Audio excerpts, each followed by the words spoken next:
Ministry, Honorable Jose Olokai Ariwoola, GCON, to deliver his keynote address. Malosa.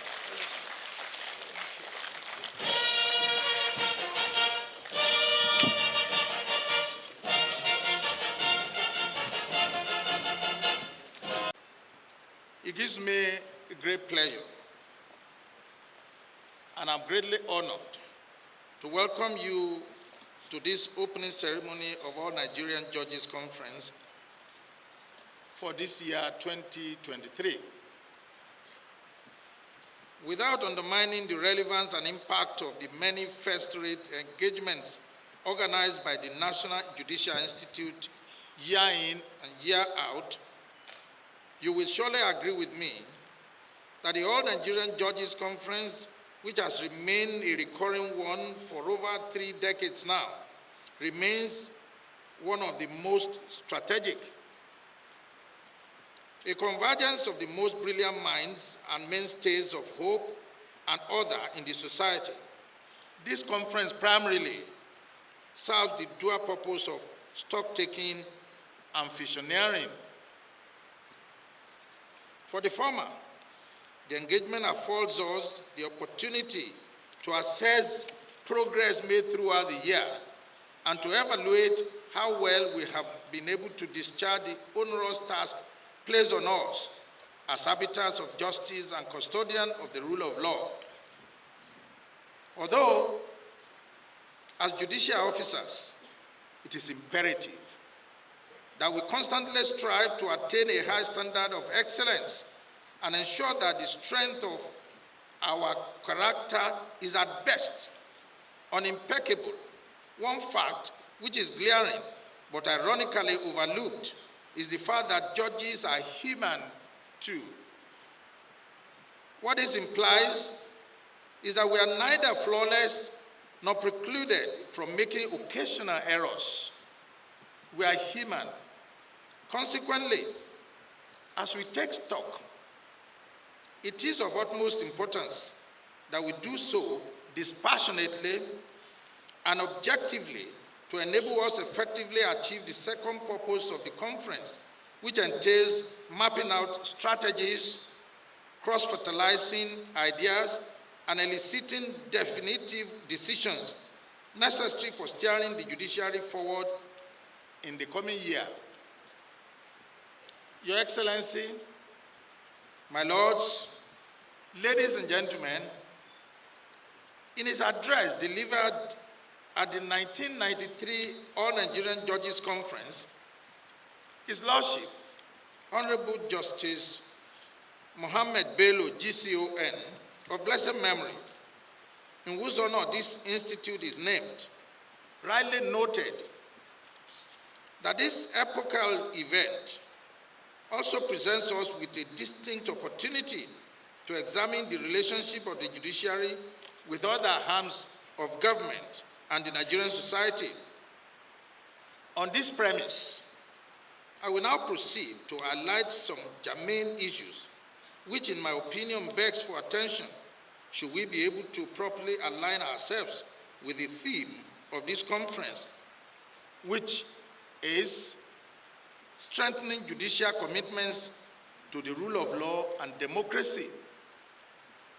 While it has been sung severally, such that it has become a rap theme, nonetheless, the long-standing issue of the judiciary's independence cum financial autonomy is one that must be restated. In a speech delivered at the 1999 All Nigerian Judges Conference, Honorable Justice Mohammed Lawal Uwais, GCON, noted, and I quote, "Some judiciaries are so starved of funds that it's only by sheer doggedness and stubborn will of the heads of judiciaries that the machinery of justice has not totally collapsed. It is a paradox that as our society becomes more sophisticated and the need for efficient and speedy justice delivery system increases, neglect of the judiciary becomes more pronounced." Unquote. Doubtless, His Lordship will equally be as God-matched as we all are, knowing that over a decade after his outcry, the judiciary is still grappling with obtaining palpable independence, since what has been in place over the years is at best superficial. In this regard, what reiterating are the thoughts of Honorable Justice Idris Legbo Kutigi, GCON, also expressed in his keynote address delivered at the 2009 All Nigerian Judges Conference.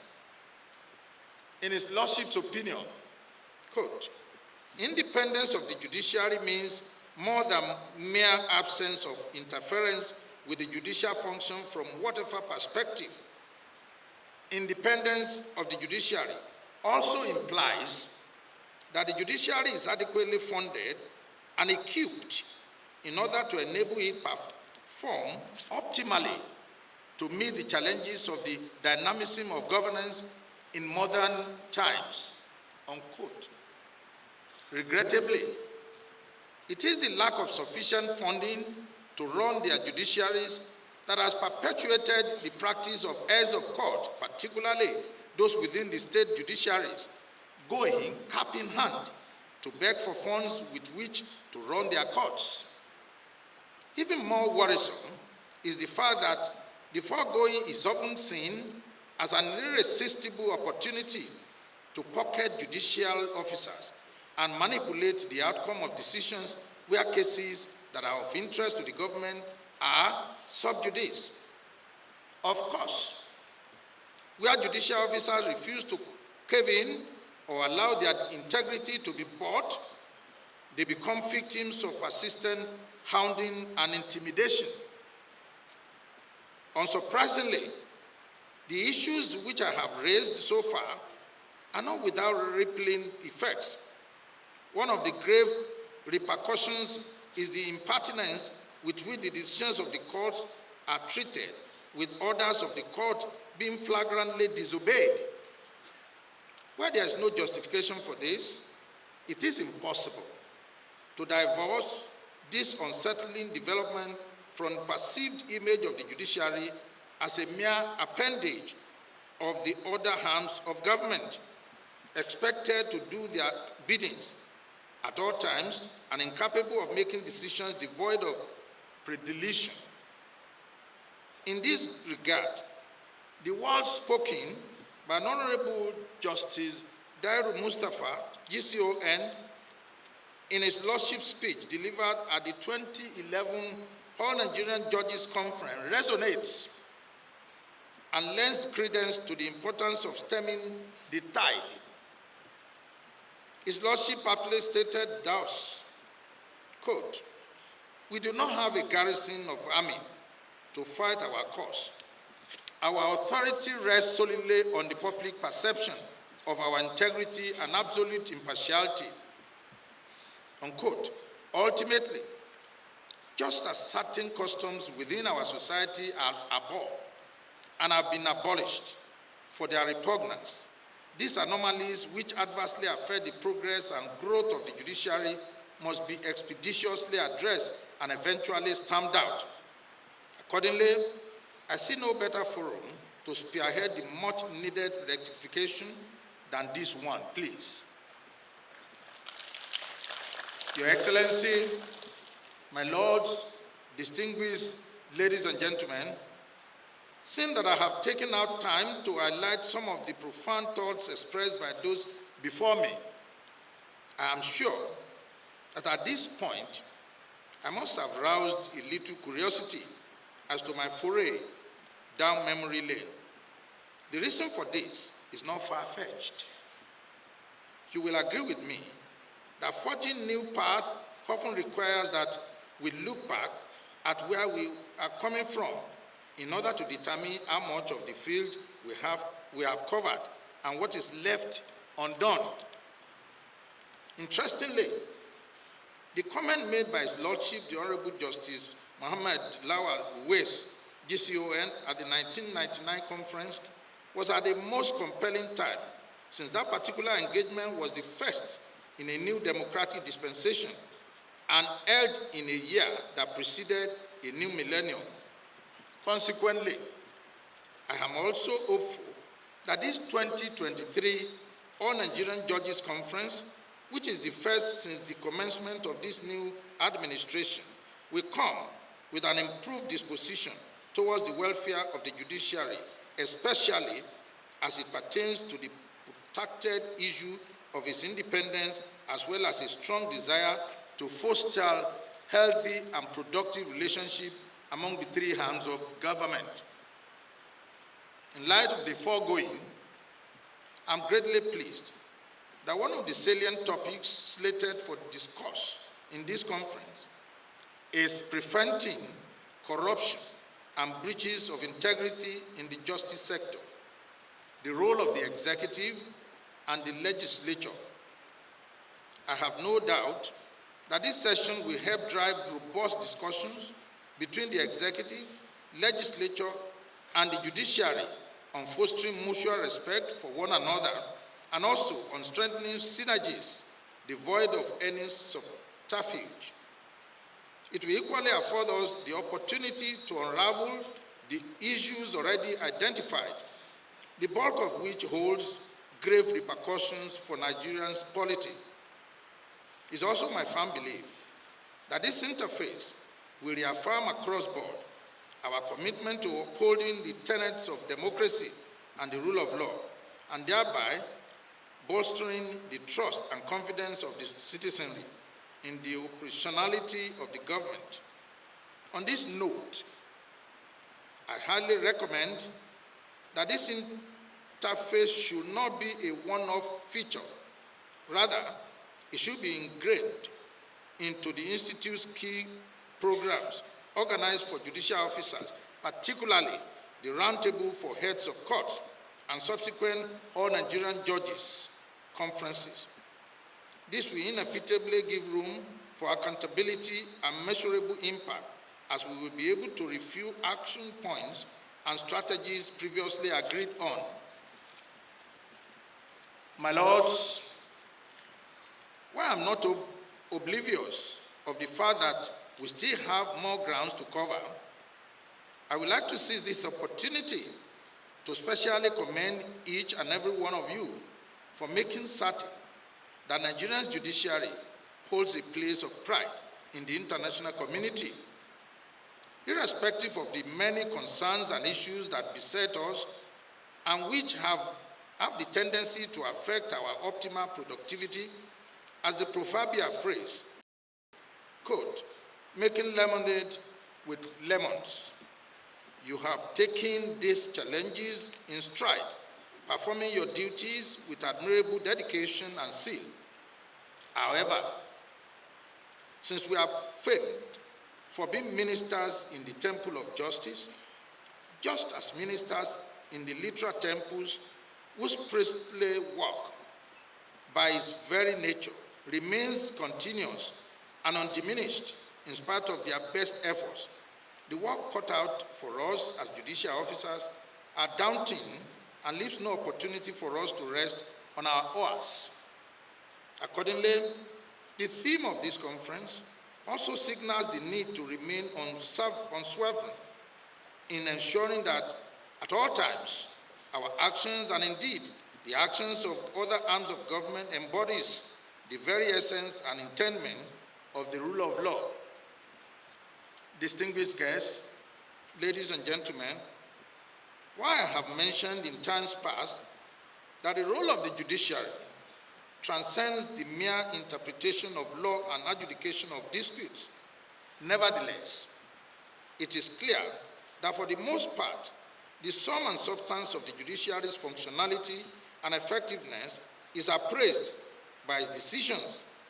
Consequently, as judicial officers, it is of utmost importance that we remain unwavering in our commitment to seeing that in all cases, justice should not only be done, but seen to be done.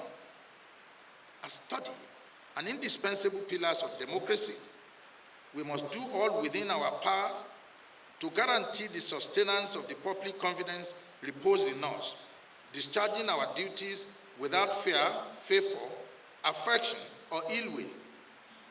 Hence, we must distance ourselves from all forms of indiscretions and ventures capable of bringing the judiciary to disrepute. My lords, the importance of the foregoing cannot be overemphasized, since what we do now will invariably determine the legacy we leave behind. On this note, it is with a heavy heart that I pay tribute to our brother judges whom we lost in the course of the year. There is no contention about the devastating impact of their deaths on the judiciary and indeed the nation. These are losses that are most distressing and irreparable. However, we take solace in the fact that their memories will be kept alive through their imprints left on the sands of time, and which is evident in the invaluable contributions they made to the growth and progress of the judiciary of this nation. At this point, in respect of our dearly departed brothers, I urge us to kindly please rise and observe a minute of silence.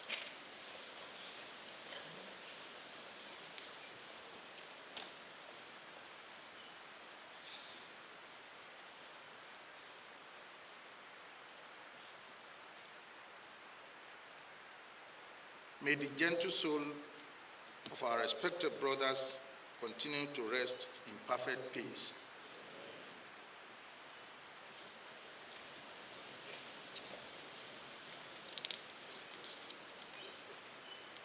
My lords, distinguished guests, ladies and gentlemen, should we be able to successfully achieve the objectives of this engagement, our full and active participation, as well as our incisive and invaluable contributions, are sine qua non. Taking out time to go through the program of this conference, and I'm convinced that all topics that have been slated for discourse are salient and will be of immense benefit to us all.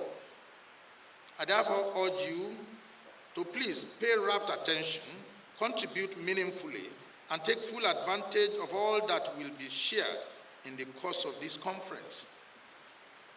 Distinguished guests, ladies and gentlemen, in concluding this address, I would like to express my profound gratitude to His Excellency, the President and Commander-in-Chief of the Armed Forces of the Federal Republic of Nigeria, President Bola Ahmed Tinubu, GCFR, who is ably represented here by his Attorney General and Minister of Justice. You will agree with me that that presence at this engagement, as ably done, is a positive proof of his willingness and commitment to ensuring that the Nigerian judiciary becomes a cynosure of all eyes. I also want to specially recognize and appreciate the President of the Senate, distinguished Senator Akpabio, the Honorable Speaker of the House of Representatives, Honorable Tajuddin Abbas, and of course, the Honorable Attorney General and Minister of Justice, Abdulateef Fagbemi, the Minister of Federal Capital Territory, Yesun Wike, CON, and life member of the body of benchers, and all other honorable ministers here present. At this point, I want to appreciate the members of the Board of Governors of the Institute, and indeed, holders of course here present, for your support to all activities of the Institute. To our distinguished guests, moderators, resource persons, and members of the Fourth Estate of the Realm, I thank you all for your continued participation and partnership with the Nigerian judiciary. Let me add